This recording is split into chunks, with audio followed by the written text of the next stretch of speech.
ఇది మనకు ప్రధానంగా భూ ఉపరితలంలో 23 డిగ్రీల నుంచి 35 డిగ్రీల ఉత్తర అర్ధగోళంలో, అదేవిధంగా 23 డిగ్రీలు 35 డిగ్రీల మధ్య దక్షిణార్ధగోళాల మధ్య ఇక్కడ రెండు అల్పపీడన మండలాలు ఏర్పడి ఉన్నాయి. వీటిని ఉప ఆయన రేఖ అధిక పీడన మండలాలు ఇక్కడ మనకు ప్రధానంగా ఉత్తర దక్షిణార్ధగోళంలో రెండు ఏర్పడి ఉన్నాయి.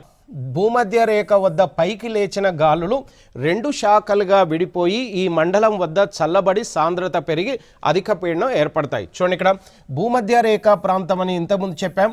భూమధ్య రేఖ మండలం అధిక అల్పపీడన మండలం నుంచి గాలులు పైకి లేచి ఈ రెండు ఉత్తరార్ధగోళం దక్షిణార్ధగోళం వైపుకు పయనించి ఉత్తర అర్ధగోళం దక్షిణ అర్ధగోళం వైపుకు ప్రయాణించి రెండు శాఖలుగా విడిపోయి ఈ రెండు మండలాల వద్ద చల్లబడి మరియు ఇక్కడ సాంద్రత పెరిగి ఈ ప్రాంతంలో అధిక పీడన మండలం ఏర్పడుతూ ఉంది.